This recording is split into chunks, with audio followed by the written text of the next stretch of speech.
Assalamualaikum warahmatullahi wabarakatuh. I'm Salsabila Annisa Rohma from Extensive Reading G. Today, I would like to present about journal article report. The first journal is the contribution of self-control towards student smartphone addiction. The journal is entitled The Contribution of Self-Control Towards Student Smartphone Addiction, written by Rizky Adiatma from Universitas Negeri Padang. The journal explains about the presence of smartphone has caused major change in human life, including among students. This causes the problems of smartphone addiction in students, which causes their daily life to be disturbed. This study aims to reveal the contribution of self-control towards student smartphone addiction. The researcher finds that self-control gives an effective contribution toward the student smartphone addiction at Universitas Negeri Malang as many as 30.1%. Based on the result of this study, it can be concluded that self-control makes a significant contribution to smartphone addiction. This study also shows that self-control has a negative relationship towards smartphone addiction, where the higher the level of the student's self-control is, the lower the level of their smartphone addiction. On the other hand, the lower the level of their self-control is, the higher the level of their smartphone addiction. Therefore, it takes a big effort and a real role from the guidance and counseling service unit in helping improve the students' self-control to reduce their smartphone addiction through various guidance and counseling services as a group guidance, group counseling, individual counseling, and information service. For the second journal is Speaking Difficult encountered by young EFL learners.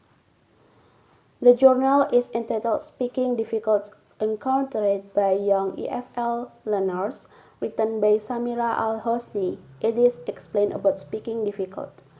Speaking is the active use of language to express meaning, and for young learners, the spoken language is the medium through which a new language is encountered, understood, practiced, and learned, rather than oral skills being simply one aspect of learning language. The spoken form in the young learner's classroom acts as the prime source of language learning. However, speaking problems can be major challenge to effective foreign language learning to communication. From this journal, we can conclude that there are 5 main factors that contribute to the extent of these speaking difficulties. Teachers' perception and test beliefs of teaching speaking, teaching strategies, curriculum, extracurricular activities, and assessment regulation.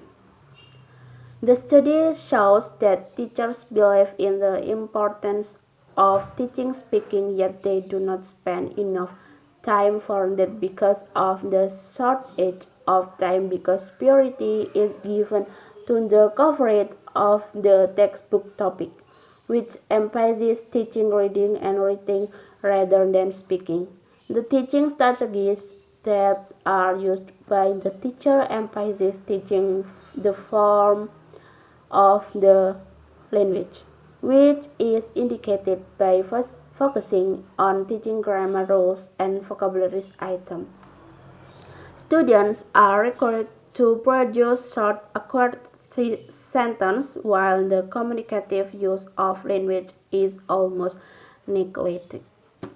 For the third journal is YouTube as a media in English language teaching, context teaching, procedure text. This journal, entitled YouTube as a Media in English Language Teaching, Context Teaching, Procedure Text, written by Abdul Khalik Nasution from Universitas Lancang Kuning, Pekanbaru. This journal explains about YouTube as a learning media. YouTube doesn't only have about fun videos. In YouTube can also used as a learning media. In there we too can find so many education videos in various levels, start from beginner, intermediate, and even for advanced level. In line with that, the writer wants to give a video about how to make or do something, or the other word we can say it producer. Procedure. The learning outcome is to make the students know about procedure steps, especially in how to make and how to identify. Then, the article also wants to know YouTube is useful or not as learning media if we make it support use in it support us in teaching and learning process.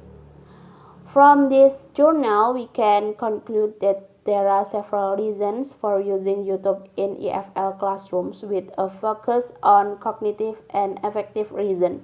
Consideration was also given to students' different learning style, while some studies have been inconclusive regarding the benefit of the video in the EFL context.